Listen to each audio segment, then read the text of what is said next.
Tired of hearing that everything is just because of your PCOS? What if I told you there's a nutrient, something you might be missing, that could help improve your hormones, periods, fertility, mood, insulin resistance, and even reduce unwanted hair growth? Yep, I'm talking about vitamin D. And if you have PCOS, this could be one of the most important nutrients to optimize. I'm a registered dietitian and health coach for women with PCOS. And in this video, I'm breaking down why vitamin D matters, what deficiency looks like, and how much you may need. So what is vitamin D? Vitamin D is actually a hormone, not just a vitamin, and it's involved in way more than just keeping your bones strong. It plays key roles in bone metabolism, immune function, inflammation regulation, mood and mental health, fertility and follicle development, insulin and glucose metabolism, androgen regulation, and menstrual cycles. It exists in two main forms: vitamin D, or ergo calciferol, found in some plant-based foods, and vitamin D3, cholecalciferol, the form your body makes when your skin is exposed to sunlight, and also the more active form found in many supplements. Once vitamin D enters your body, it goes through a couple of conversions, first in your liver, then in your kidneys to become calcitriol, the active hormone that regulates everything from calcium levels to ovarian function. Vitamin D and PCOS. What's the link? Here's where things get really interesting. Research shows that 67 to 85% of women with PCOS are deficient in vitamin D, compared to just 20 to 48% in the general population. Low vitamin D has been associated with irregular or absent periods, insulin resistance, and higher fasting blood sugar, increased inflammation, elevated androgens like testosterone, weight gain and trouble losing weight, depression and low mood, reduced pregnancy success, even with fertility treatments. That's a lot of PCOS symptoms potentially tied to low vitamin D. So can supplementing with vitamin D help?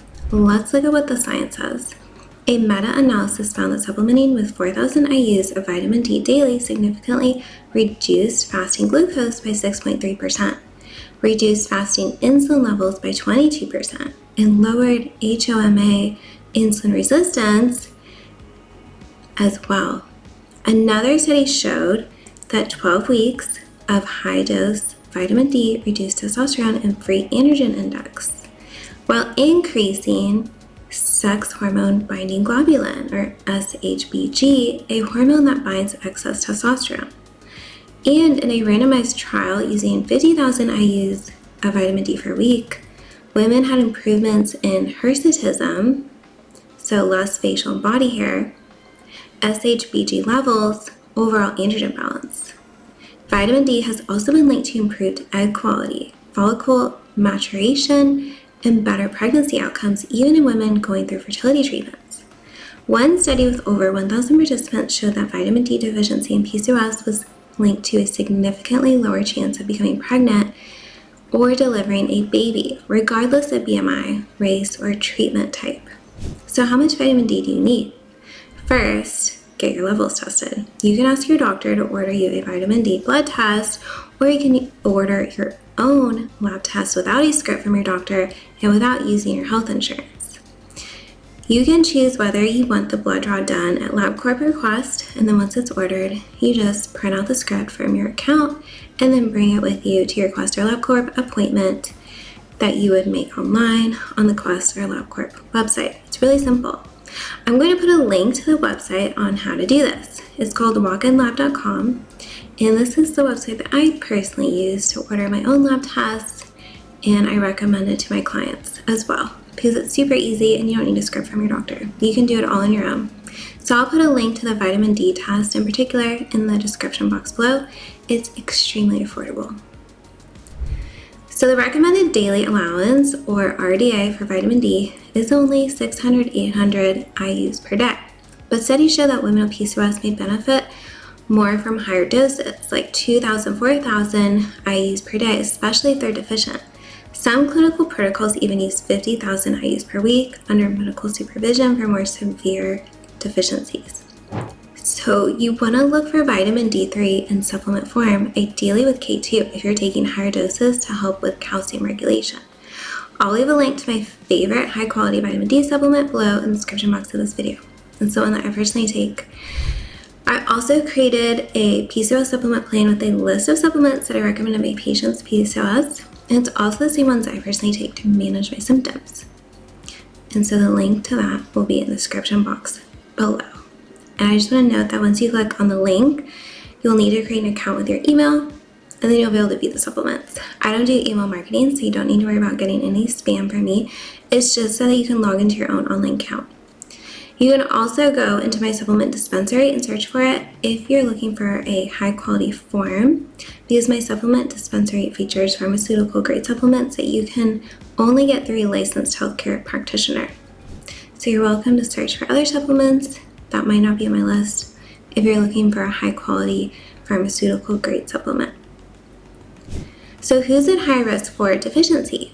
You're more likely to be low in vitamin D if you have PCOS, have darker skin, wear sunscreen daily or spend most time indoors, live in northern climates or areas with less sun, are overweight or obese, as vitamin D gets stored in fat cells and becomes less available to the body. So here are my final thoughts. If you have PCOS, don't overlook your vitamin D status. It might not be the flashiest supplement, but it's one of the most foundational for your hormones, your metabolism, and even your fertility.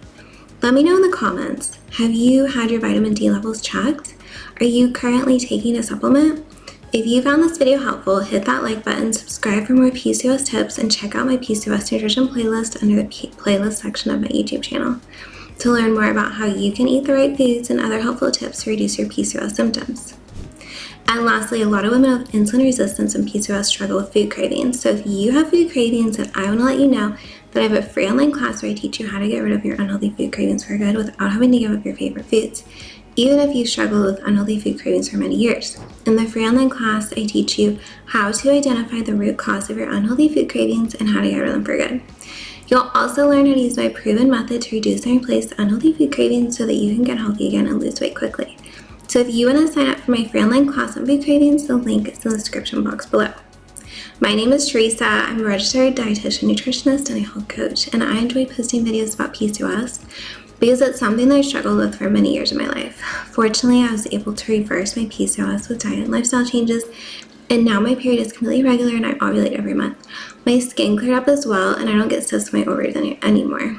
Subscribe if you want to stay connected with me and see any new videos I post on nutrition to learn how you can achieve your health and wellness goals for muscle gain and weight loss. And if you're a woman dealing with fertility issues, I also specialize in PCOS, endometriosis, and skin issues like acne.